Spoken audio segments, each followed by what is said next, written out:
The footage still burns in my mind, a nightmare caught on camera. Our HOA president, Mrs. Larson, pressing an electric cattle prod against my 9-year-old daughter Lily's fragile shoulder, her screams piercing the quiet of our front yard. All because Lily's therapy toys bright, scattered bits of hope were ruining the neighborhood's pristine look. What unfolded next turned our world upside down, exposing cruelty, sparking outrage, and revealing the power of a community that refused to stay silent. Lily, my little girl, has a neurological condition that steals her words and tangles her movements. The colorful sensory balls and textured boards strewn across a blanket on our lawn weren't toys. They were doctor-prescribed tools to help her navigate a world that often feels too big. I was inside, grabbing her water bottle, when her cries sliced through the house. I bolted outside to find Mrs. Larson looming over Lily, cattle prod in hand, her face twisted with cold disdain. "I warned you about this mess," she spat, as Lily sobbed, unable to respond. 5,000 volts had just surged through my daughter's tiny body, leaving a red welt on her shoulder that would soon blister. "Maybe now you'll keep your junk inside," Mrs. Larson sneered. I froze, my heart pounding, as Lily trembled, her eyes wide with betrayal. This was the woman who'd smiled at us during HOA meetings, all charm and clipped lawns. Now she stood there, unapologetic, as I stammered, "She's disabled. Those are for her therapy." Mrs. Larson's reply was ice. "She follows the same rules as everyone else. No exceptions." My hands shook as I dialed 911, watching Lily hyperventilate, her small body curling into itself. The doorbell camera had caught it all. Mrs. Larson striding up, muttering something, then deliberately jabbing the prod into Lily's shoulder when she didn't answer fast enough.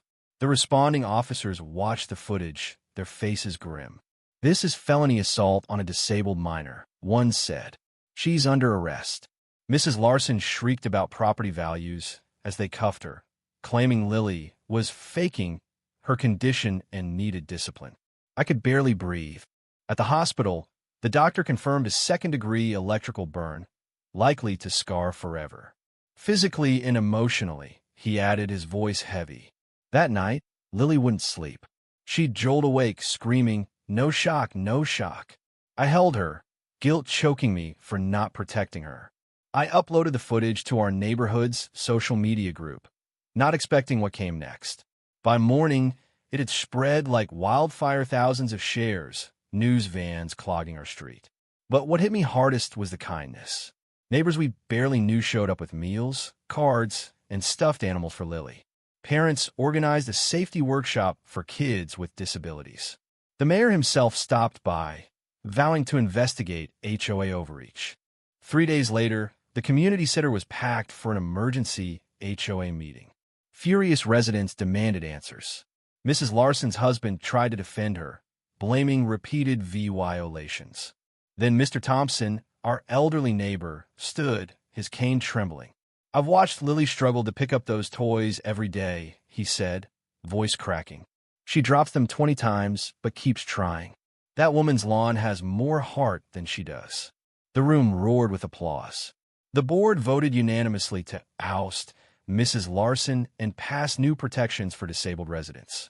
The district attorney charged Mrs. Larson with felony assault, child endangerment, and civil rights violations. She took a plea deal, 6 months in jail, anger management, and 500 hours volunteering at a disability resource center. But for Lily, the nightmare lingered. She developed crippling anxiety, refusing to step outside. Her therapist suggested animal therapy, and our community stepped up again. A fundraiser raised $15,000 in 3 days for a Serre VYC dog. 6 months later, Max, a golden retriever, became Lily's shadow, her protector. When Mrs. Larson was released, she returned to find her house surrounded by hundreds of sensory toys, silent protests from neighbors. A for sale sign went up the next day. We thought it was over, but then a letter arrived from her attorney, accusing us of defamation and emotional distress, claiming the video was edited. My stomach dropped, but Mr. Thompson's niece, Sarah, a civil rights lawyer, took our case pro bono. She heard a disabled child on camera, Sarah said. No jury will side with her.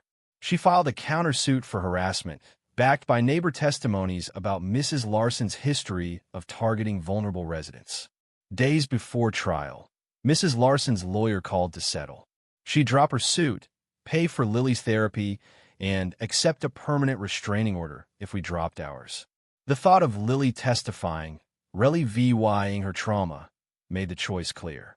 We settled. That winter was brutal. Lily's nightmares persisted, her scar a constant reminder. She hid it under long sleeves, even at home. Max helped, but healing was slow. Her therapist recommended a doula $30,000 trauma program at a children's hospital out of state. Our neighbors rallied again benefit concerts, bake sales, an online campaign raised the funds in weeks. The program was a miracle. Through play, art, and animal therapy, Lily began to sleep through the night. By week 6, she could talk about the incident without panic. When we got home, Lily looked at me and said, "Can we help other kids like me?" That's how Lily's Guardians was born. With Sarah's help, we started a nonprofit to protect kids with disabilities from discrimination. It began small a website, a hotline, but grew fast. A year later, a family from a nearby town called. Their autistic son was being harassed by their HOA led by Mrs. Larson's sister for his sensory equipment. Sarah took the case, and the HOA backed down after her first letter. That fall, Lily returned to school with Max, proudly sharing a presentation on Sarah VYC dogs and disability rights. Sometimes bad things happen, so we can help others, she told her class, a wisdom no child should earn through pain. On the incident's first anniversary, our neighborhood unveiled Lily's Park, an accessible playground with a plaque honoring courage and unity. Lily spoke at the dedication, Max by her side. "Thank you for being kind when someone was mean," she said. "My hurt is getting better because of you." The crowd wept. Lily's Guardians grew, helping families nationwide fight HOA harassment, a pattern far too common. Sarah built a network of volunteer lawyers for those who couldn't afford help. 2 years later, at 11, Lily testified at a state legislative hearing on HOA regulations, the youngest witness ever. "My name is Lily Carter," she began, Max alert beside her. "When I was 9, a woman hurt me because my disability made her uncomfortable." She held up a photo of her scarred shoulder. "This mark won't go away, but it reminds me to protect other kids." The room was silent. 6 months later, Lily's law passed, banning HOA discrimination against disabled residents. Similar laws spread to other states. Mrs. Larson faded into obscurity, her life unraveled, friends gone, marriage dissolved, reputation in tatters. I didn't want her destroyed, just held accountable. Lily's therapist suggested forgiveness might help, but I struggled. Lily, wiser than me, said, "Being angry is like drinking poison. It hurts me more." On the 3rd anniversary, she wrote Mrs. Larson a letter, not to send, but to let go. "I'm not angry anymore," she told me, sealing it. "I just want to help people," and she has. Lily's Guardians has now helped over 50 families. Lily speaks at schools, her scar a faint white line, her voice unstoppable. Last month, she won a governor's award for advocacy.